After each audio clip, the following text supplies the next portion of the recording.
Honestly, I think I was a little underwhelmed by my first playthrough of Evil Within. It had too much to live up to. This is the first game from Mikami's new studio, and something of a preview of what the rest of his career could be. Not only that, but he's previously claimed he intended for this to be his last directorial effort, following the winning streak of Resident Evil 4, God Hand and Vanquish.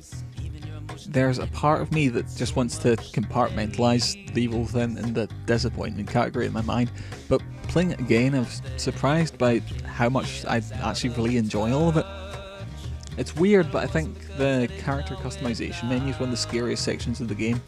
It's always presenting you with options and offering strategies that could lead to regrettable choices. In a world that keeps changing so dramatically, you never know what's coming up next, and because of that, you don't know what upgrades you'll benefit from in the next area. It's subtle and possibly even an accidental quirk of the design, but it builds on the feeling of helplessness that so much of this game is so keen to put at the forefront.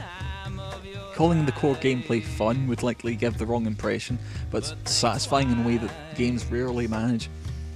You're always aware of the threat of potential enemies and traps nearby, but never certain.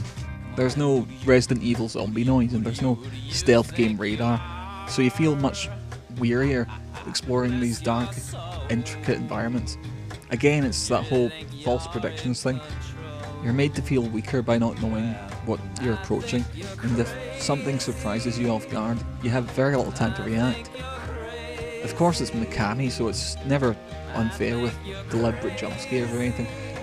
You become intimately familiar with the limitations of your controls, your viewing angle and your abilities very early on. If you die, you know it's your fault, and understanding that threat makes your successes feel much more meaningful.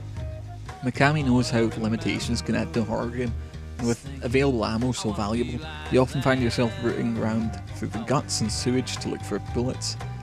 Having too little can lead to some panic reactions and mistakes, but even when you have enough, you never know how much you should be using. This was true for Resident Evil, but you can't just jump into another room to avoid enemies here. They'll scramble up the walls and through windows just to get to you. There's rarely an easy way to become safe. It's a shame that this kind of meaningful gameplay didn't take more of a precedence over the flashy, boring scripted sequences that Western publishers are so keen to encourage, but that weight and balance of Mikami's design is still all over the Evil Within. That's not dismissing the cutscenes and memorable scene-setting sections that add to the atmosphere and develop the game's tone. It's just that the balance is disappointing. It's not even close to his best work, but Evil Within might be the best thing we can expect under these circumstances. Gameplay this rich and well considered should never be dismissed. It should be celebrated when it happens. You ought to play Evil Within. You might just love it.